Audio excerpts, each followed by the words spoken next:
잠자는 자여 깨어서 죽은 자들 가운데서 일어나라 그러죠. 잠자는 자는 죽은 것인데, 그러니까 신앙의 잠을 자고 있는 사람들, 믿음에 깨어있지 못하고 잠을 자고 죽은 자 같이 있는 사람들은 일어나라 그 말입니다. 오늘 5장 1절에 보니까 그러므로 사랑받는 자녀같이 너희는 하나님을 본받는 자가 되라 그죠. 그러니까 우리가 세상에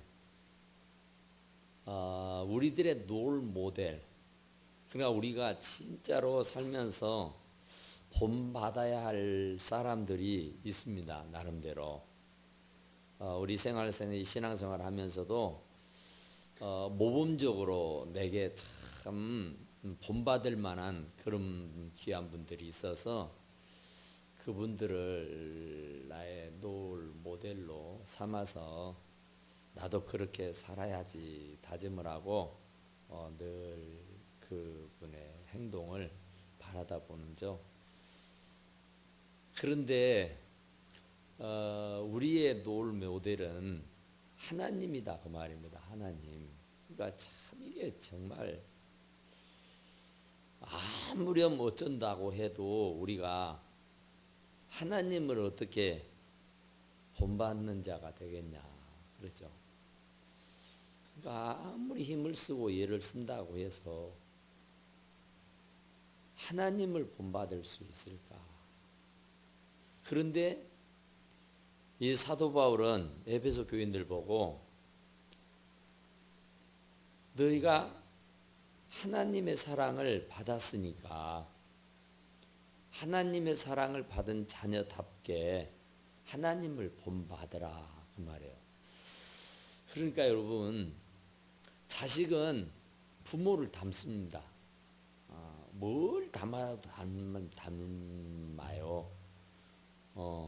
식성을 닮든지 행동을 닮든지 성질을 닮든지 하여간 말하는 투를 닮든지 어쨌든 간에 가르치는 것 아닌데도 희한하게 닮아요.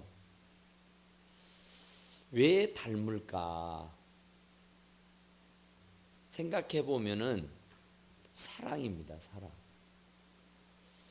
그러니까 사랑하는 사람은 닮아요. 그러니까 부부도 금술이 좋은 부부는 닮습니다. 그 사랑하는 사람은 언제나 사랑하는 사람의 눈밖에 나지 않게 하기 위해서 그가 좋아하는 거, 그가 맛있어 하는 거, 하여튼 그를 사랑하기 때문에 본의 아니게 이렇게 쏙 닮아버립니다.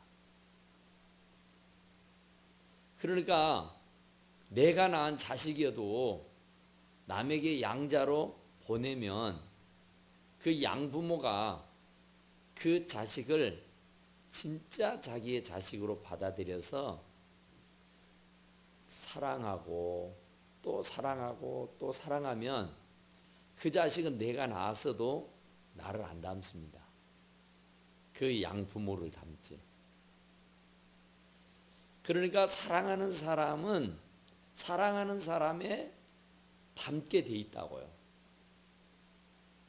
그러니까 자식이 아버지를 닮는 것은 너무나도 당연한 일입니다. 그러니까 자식이 아버지를 안 닮고 다른 사람을 닮는다, 이건 있을 수 없죠. 그런데 여기 보니까 하나님은 우리 아버지잖아요. 그러니까 하나님이 우리 아버지면 우리가 하나님을 닮아야 됩니다. 그래서 하나님을 본받으라, 그 얘기는 하나님을 닮아라 그 말이에요. 그러니까 사랑하는 자식이 사랑하는 아버지를 닮는 것은 너무 당연한 일이라니까요.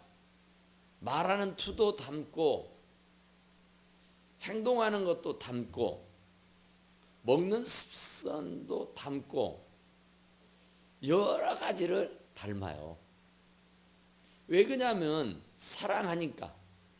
사랑하지 아니하면은 사랑하지 않는 사람은 절대로 본받지 않습니다. 뻔을 따지 않아요. 롤 모델로 생각하지 않습니다. 나는 절대로 안 닮아야지.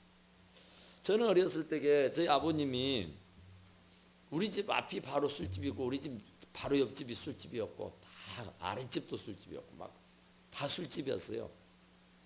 그런데 우리 아버님은 눈만 뜨면 하여튼 그 시장 길목에 있으니까 사람들이 하여튼 들끓었어요. 언제나. 그러면 그 사람들을 이렇게 대접을 하는데 언제나 막걸리로 대접을 했습니다. 그러면 막걸리는 언제나 거의 아침이고 낮이고 저녁이고 제가 집에 있는 동안에는 언제나 그 4리터짜리입니까? 그 주전자, 노란 주전자, 양은 주전자를 들고는 언제나 술집에 가서 술을 받아다가 드렸댔어요.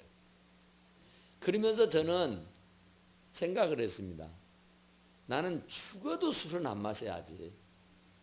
나는 죽어도 내 자식들한테 술 받아오라고는 소리는 안 해야지. 나는 절대로 우리 아버님 같이 술은 안 먹어야 되겠다. 그리고 내 자식들에게도 절대로 술을 심부름시키지 않아야지 하고 마음을 먹고 또 마음을 먹었어요.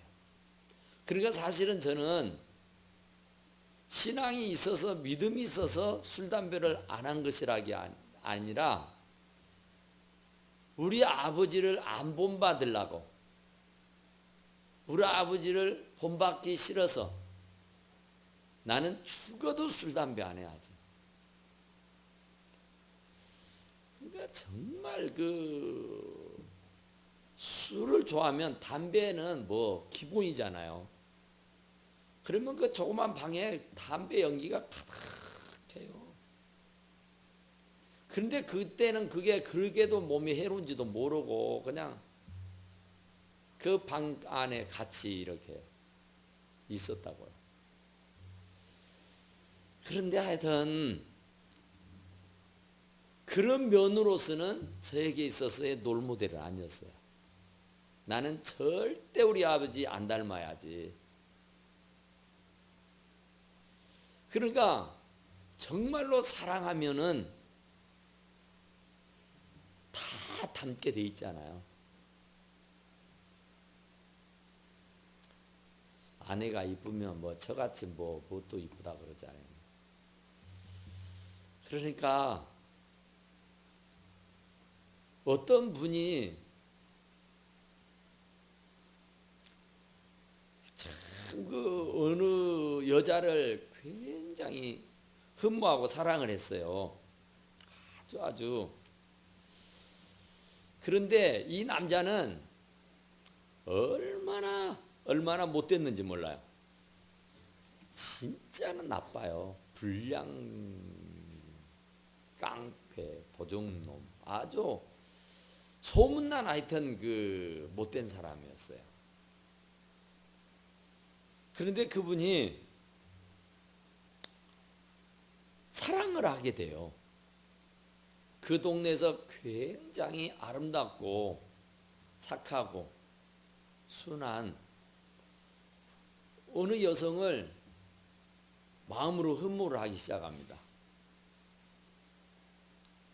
그래서 이 깡패들은 용기가 있잖아요.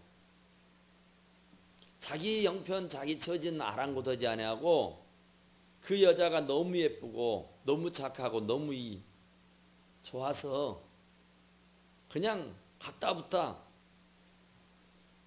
만나서 결혼을 청혼을 합니다. 그러니까 말도 안 되죠. 나는 당신 같은 그런 사람하고는 결혼할 생각이 없다고.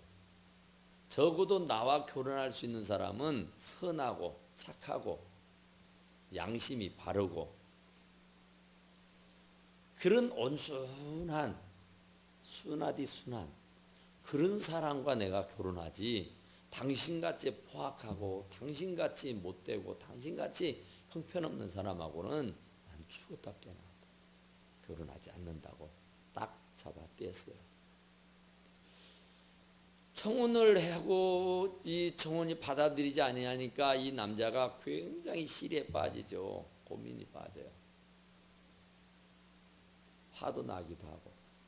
그런데 그 여자를 너무 사모하고 너무 사랑하다 보니까 어쨌든 저 여자를 내 아내로 삼아야 쓰겠는데 다른 여자는 눈에 들어오질 않은 거야. 오직 그 여자만 눈에 들어와요. 그러니까 항상 그 여자에게 눈이 집중돼 있어요.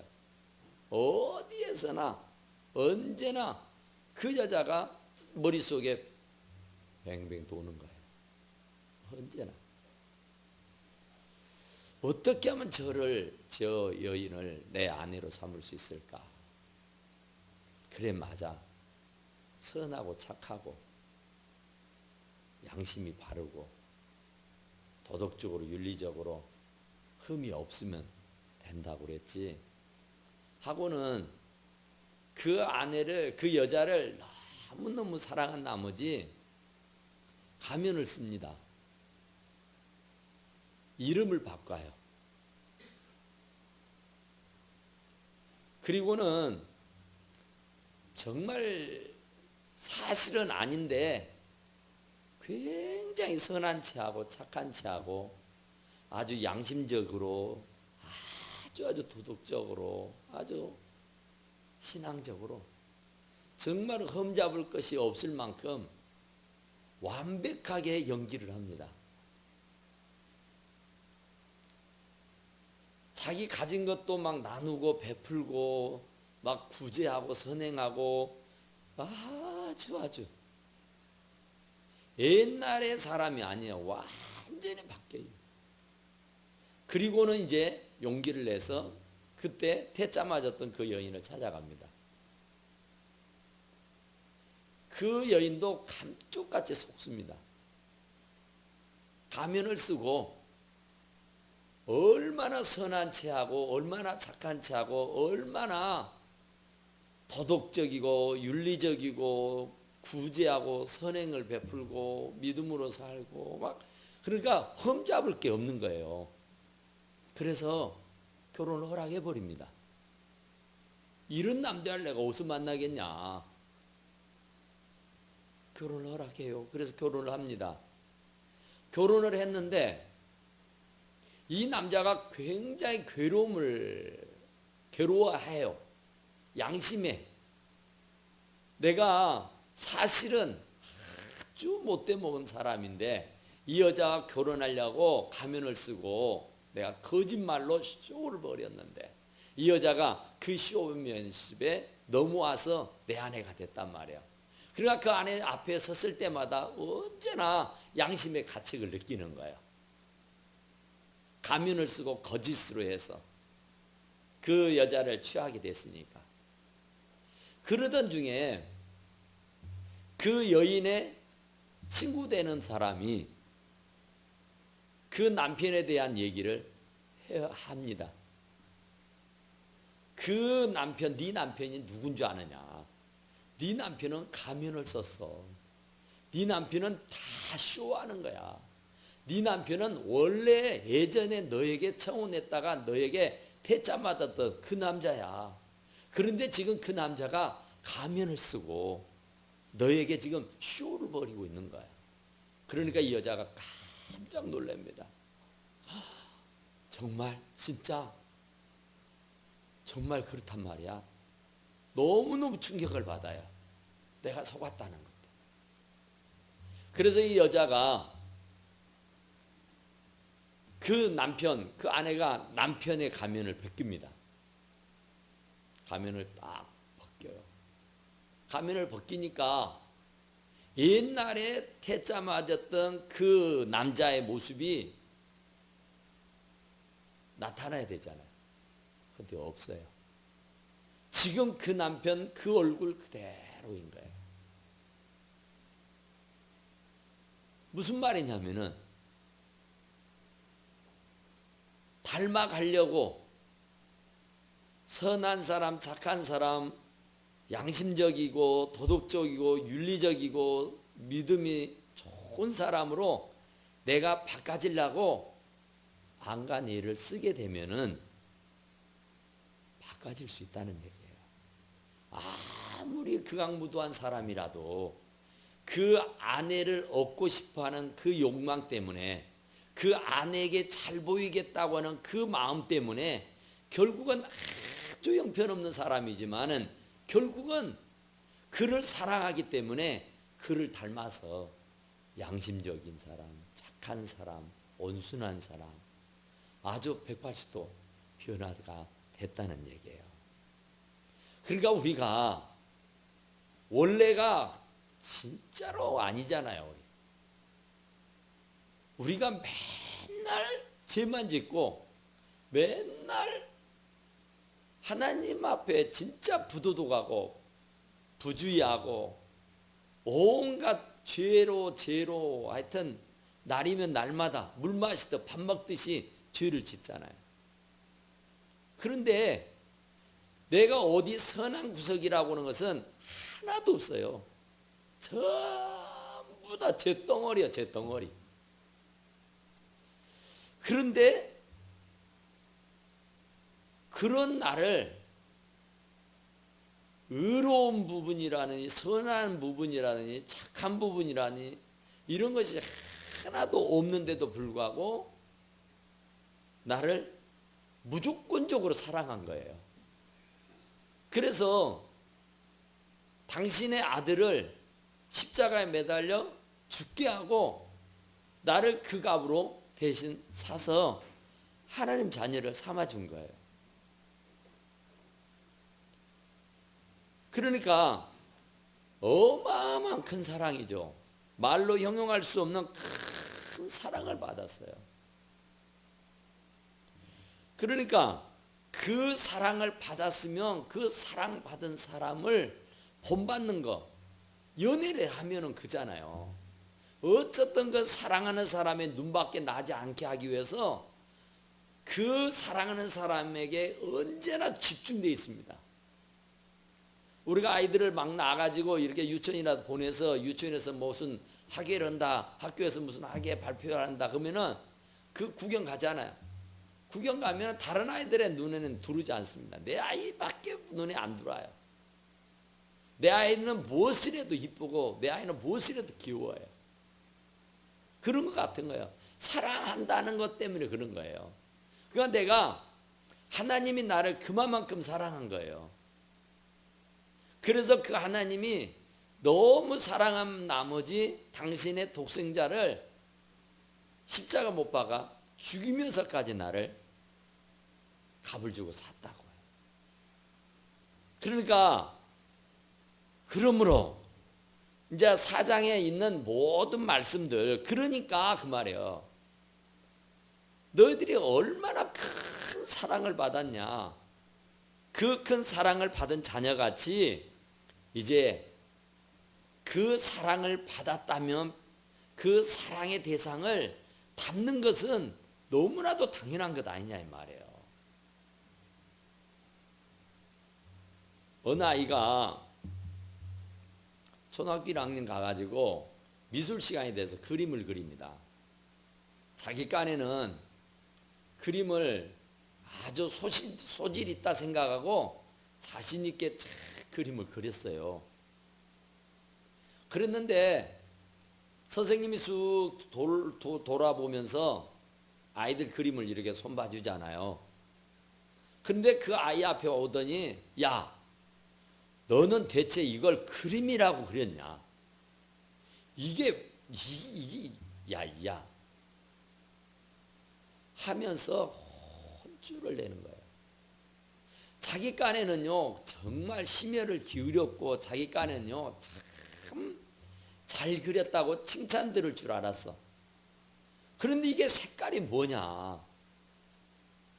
여기에는 이런 색을 칠해야지 어떻게 저런 색을 칠할 수 있느냐? 도대체 네 생각은 뭐가 있냐? 네 마음에는 뭐가 있냐? 대체 네 이게 그림이냐? 이게 그림? 그러면서 애들 앞에서요 창피를 준 거예요. 펑펑 울었겠죠. 초등학교 1학년짜리가. 그리고는 이제 미술 미자도 생각하고 싶지 않아요. 그래서 1학년을 마치고 2학년을 갔습니다. 2학년을 가가지고 2학년 미술 시간이 다시 또 왔어요. 이제 새로운 선생님을 만나가지고 이제 새로운 마음과 새로운 각오로 또 2학년을 시작을 해야 되는데 미술 시간이 왔어. 그림을 그리는 거예요. 다른 아이들은 막 신이 나서 그림을 그리는데 이 아이는 스케치북을 펴놓고는 그림을 못 그리는 거야. 내가 또 그렸다가 선생님에게 창피당하고 혼쭐 나면 어떡해. 그 1학년 때 당했던 그 생각이 떠나질 않는 거예요. 그래서 아무것도 그리지도 못한 채 고개를 푹 숙이고 하얀 스케치북만 쳐다보고 있는 거예요.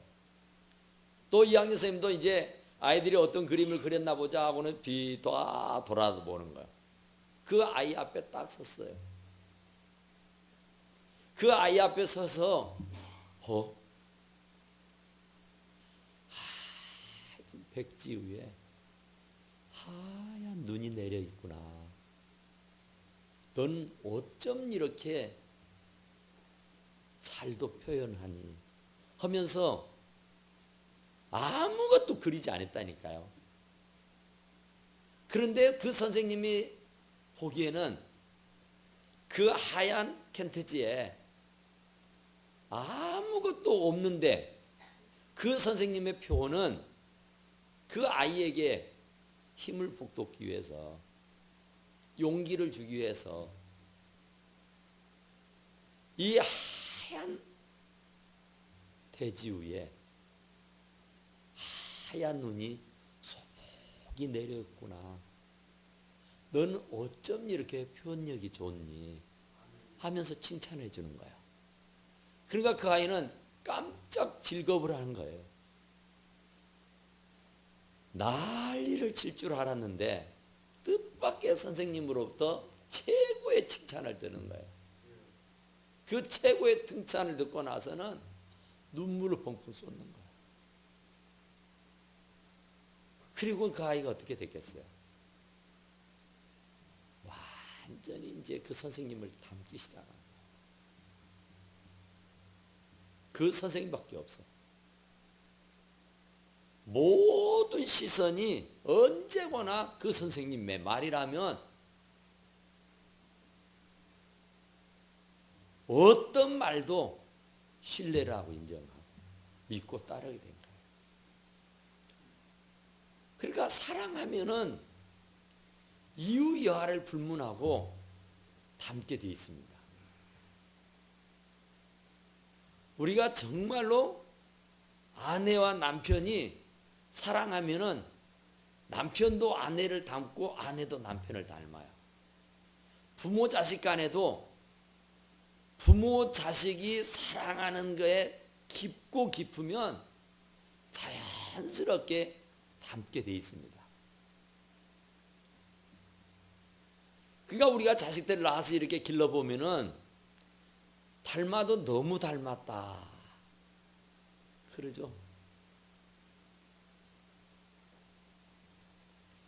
그러니까 그 사랑을 받은 자녀라고 하면은 하나님을 본받는 자가 되라. 하나님에게 그런 큰 사랑을 받았으면, 하나님에게 정말 내가 말로 할 수 없는 어마어마한 큰 사랑을 받았으면 그 하나님을 닮아야 돼요. 그분이 나의 롤 모델이 돼야 된다고요. 그분이.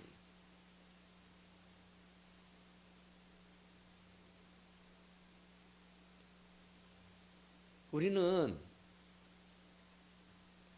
하나님을 사랑하지 아니하고 돈을 사랑하고, 하나님을 사랑하지 아니하고 세상을 사랑하고, 하나님을 사랑하기보다는 또 다른 어떤 것들을 사랑하기 때문에 우리는 자연스럽게 세상을 닮아가 버립니다. 나도 모르게 사탄을 닮아가 버려요. 그래서 말하는 것을 들어보면은, 행동하는 것을 봐보면은, 그가 늘 즐기는 것을 보게 되면은, 하나님을 닮아야 할 사람이 하나님을 닮지 아니하고 온수 마귀를 닮아요. 그러니까 왜 마귀를 닮느냐? 마귀가 더 좋아서예요.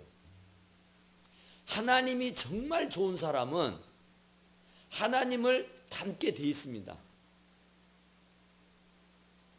하나님의 모든 것을 닮아요. 또 하나님이 싫어하고 원치 않는 것은 죽어도 안 합니다. 사랑하는 사람의 마음을 아프게 할 일이 없죠. 사랑하는 사람의 마음을 서운케 할 일이 없겠잖아요. 그러니까 사랑하지 아니하니까 그분이 안중에 없는 거예요. 그러니까 내 마음대로 하는 거예요. 내 생각대로 하는 거예요. 그분의 입장을 생각하지 않는 거예요. 내가 이렇게 행동하고 이런 말을 했을 때에 그분은 나를 어떻게 생각할까? 서운하다 하겠지, 섭섭하다 하겠지, 상처받겠지, 시험 들겠지, 이런 게 있어야 된단 말이야. 그런데 사랑하지 않으니까 안중이 없어요. 뭐 내 마음대로 하면 되는 거지 뭐. 내 생각대로 하면 되는 것이지 뭐. 그러니까 하나님보다도 나를 더 사랑하니까, 하나님을 사랑하는 것보다도 세상을 더 사랑하니까, 하나님보다도 돈을 더 사랑하니까 하나님을 본받는 일은 없어. 오히려 사단을 본받고 마귀를 본받고 귀신을 본받았어.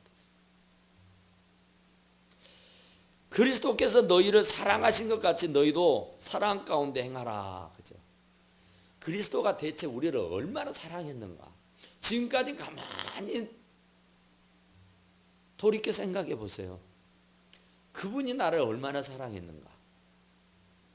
누가 나를 그만큼 사랑하는 사람이 있어요? 아내가요? 남편이요? 자식이요? 아니잖아요. 솔직하게. 정말 하나님은 나가 힘들어할 때, 어려워할 때에, 고통스러워할 때에 얼마나 따뜻한 말로 위로했는지.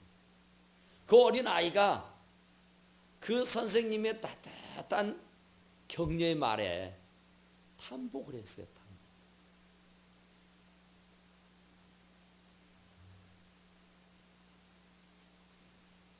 그리스도께서 너희를 사랑하신 것 같이 너희도 사랑 가운데 행하라. 그리스도가 너희를 얼마나 사랑했는지 그 사랑을 받았으면 사랑을 베푸는 것은 당연한 거잖아요. 사랑은 주고받는 거예요. 진짜 사랑은 뭡니까? 진짜 사랑은 헌신입니다. 헌신. 진짜 사랑은 나누고 베푸는 것이에요. 진짜 사랑하면은 다 퍼줘요. 다 퍼줘. 다 줘도 아깝지 않아요. 진짜 안 사랑하니까 막 제잖아요. 그러니까 일반 사람들하고는 사랑의 관계가 아니잖아요. 그러니까 막 굉장히 숫자적이죠. 계산적이죠. 그런데 진짜 사랑하는 사람들끼리는 무슨 계산이 있어요. 사랑하는 사람들끼리 무슨 따지는 게 있어요. 더 못 줘서 안달이지. 더 못 줘서. 그러니까 그리스도께서 너희를 사랑하신 것 같이 너희도 사랑 가운데 행하라는 거예요. 그리스도가 우리에게 얼마나 사랑했냐, 그리스도가 나를 얼마나 사랑했냐 말이야. 그러면 나는 그 사랑의 100만 분의 1이라도 따라가야 되지 않겠냐 말이에요. 그러니까 우리가 부모가 우리를 너무너무 사랑한다면 자식인 도리로 그 부모를 사랑하는 것은 너무 당연하잖아요. 부모님이 내게 베푼 만큼이야 어찌 하겠어요? 그래도 그분이 나를 사랑했으니까 나도 그분을 사랑하는 것은 너무너무 당연한 일 아니냐고요. 그분이 100점을 했다면 나도 100점을 할 수 있어야 되지만은 그렇지는 못하잖아요. 부모만큼 자식이 사랑 못해요. 부모가 자식을 사랑한 만큼 자식이 부모 사랑 안 합니다. 못해요. 그런데 그리스도께서 우리를 얼마나 사랑했느냐 말이에요. 목숨까지 내주지 않았냐 말이에요. 사랑한다는 것 때문에 얼마나 많은 수모를 당하고 얼마나 많은 매를 맞고 얼마나 많은 고통을 당했냔 말이에요. 그러면서도 아무런 말하지 않았잖아요. 원망하거나 불평하거나 그러지 않았잖아요. 그냥 흔쾌히 그 사랑을 다 베풀었잖아요. 그러니 너희도 우리도 그 사랑을 받았다면, 그 사랑을 안다면 그 사랑을 행하라는 겁니다. 그 사랑을 어떻게 행하느냐? 그 사랑을 받았으면 그 사랑을 나누어야 되고 베풀어야 되는데 누구에게 베푸냔 말이에요. 어디다 베푸느냔 말이에요. 주의 사랑으로 하면 되는 겁니다. 그러니까 주님은 나를 위해서 목숨도 버렸지만 내가 그분의 사랑에 감격해서 나도 주님 사랑해야지. 주님을 어떻게 사랑해요? 주의 몸된 제단을 사랑하면 사랑하는 거예요. 주님이 좋아하는 일을 하면은 그거 주님 사랑하는 거예요.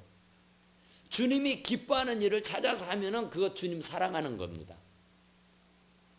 내가 주님을 사랑하는 것을 어떻게 내보일 수 있느냐? 주님이 좋아하는 일만 찾아서 하면은 주님 사랑하는 거예요. 그러니까 우리는 주님이 원치 않는 일, 주님이 싫어하는 일, 주님이 바라지 않는 일, 이런 것만 하고 있으면 그건 주님 사랑하는 것이 아니란 말이에요. 내가 수년을 믿었다고 하면은 정말 주님을 사랑해야 되죠. 주님이 지금까지 살려주셨습니다. 크리스토 톰이라고 하는 분이 감옥에 갇혔어요. 복음을 전하다가. 그러니까 하느님, 나를 이 감옥에 보내실 때는 또 이 감옥에서 복음을 전해야 할 사람이 있어서 나를 이곳에 보내신 줄로 믿고 감사합니다. 그랬어요. 그러니까 감옥에 내던져졌는데도 그 안에서도 감사했다니까요. 하나님이 나를 이 감옥에 보내신 것은 이 감옥 안에 구원받을 사람이 있기 때문이구나. 하나님, 여기서도 복음 전하라고요? 알았습니다. 하고요. 뭐 전혀 감옥에 들어앉았다고 해서 낙심하고 좌절하고 눈물 짜고 한숨 짓고 타령하는 것이 아니라 하나님이 또 여기에서도 복음 전하라고요? 예, 알았습니다. 그날 그 시부터 일어나서 복음 전했어요. 그러다가 결국은요, 교수형을 당합니다. 그가 그렇게 복음을 전하고 그렇게 열심히 했는데도 결국은 그 죄값으로 교수형을 당한다니까요. 그러니까 그 그리스도인이 뭐라고 말하냐? 아이고 하나님, 크리스찬에게 최고의 영광은 순교인데 나같이 못나고 나같이 부족한 사람에게 이 순교할 수 있는 이런 특별한 은혜를 주신 하나님 정말로 감사합니다. 그리고 순순히 그 교수형을 받아들여요. 그런데 막 교수형에 처하려고 할 때인데 급전이 옵니다. 멈추라고요. 그래서 그리스도인이 살아납니다. 처형을 안 당해요. 그러니까 그분이 또 하나님 앞에 그런 고백을 합니다. 하나님, 나를 또 살려주신 것을 보아하니 제가 또 해야 할 사명이 있는가 보구만요. 하나님 감사합니다. 내게 일을 허락해 주시고 일감을 주신 하나님 정말로 감사합니다 했다는 얘기예요. 아직 내게 사명이 끝나지 않았고 내게 사명이 주어져 있어서 하나님이 그 죽음의 자리에서 다시 살려주셨으니 정말로 감사합니다. 내가 더 열심히 주님과 복음을 위해서 헌신하고 봉사하겠습니다 하는 고백을 드렸다는 거예요. 하나님을 사랑하면은 사도 바울 같이 감옥에 갇혀 있어도 찬송하고 기도해요. 하나님을 진짜로 사랑하는 사람은 환경에 우지자지하지 않습니다. 하나님을 진짜로 사랑하는 사람은 하나님에게 내가 어마어마하게 큰 사랑을 받았는데 내가 지금까지 받다 누리게 된 것이 전부 다 하나님의 것인데 내 것이라고는 아무것도 없는데 그 하나님의 엄청난 그 사랑을 받아서 살고 있는 우리가 하나님이 하신 그 사랑을 우리가 행하라 그 말이에요. 주의 이름으로 사랑하는 겁니다. 주의 이름으로 구제를 하고 선행을 베풀고 누구를 위로해주고 누구를 격려해주고 다 주의 이름으로 하는 거예요. 주님으로부터 내가 엄청난 사랑을 받았으니까 나도 정말 하나님의 사랑에 비하면 아무같이도 아니지만 그것을 하라고 했으니까. 그런데 어린 소자에게 냉수 한 그릇 대접하는 것도 그 상을 잃지 않는다고 하잖아요. 그리고 주님이 내가 갇혔을 때에 누가 나를 돌아봤느냐, 내가 목마를 때에 누가 나에게 목을 축이겠고 내가 벗었을 때 누가 옷을 폈느냐 그런 말하죠. 주님은 다 보고 계세요. 내가 그 사랑을 받아서 어떻게 그 사랑을 갚고 있는지. 사랑은 주고받는 것이지 짝사랑이 이건 불행한 거잖아요. 사랑은 서로 주고받는 게 있어요. 진짜 사랑은. 주님이 몸을 바쳐 사랑했으면 우리는 어떻게 사랑해야겠냐고 말이야. 그래서 사랑 가운데 행하라. 그는 우리를 위하여 자신을 버리사 향기로운 제물과 희생 제물로 하나님께 드리셨느니라. 그러니까 죽기도 했는데 우리가 뭘 못하냐 말이야. 하나님은 목숨도 그 아들을 목숨도 내주신 분인데 우리가 주님을 위해서 우리 하나님을 위해서 뭘 못하시겠느냐 그 말이죠.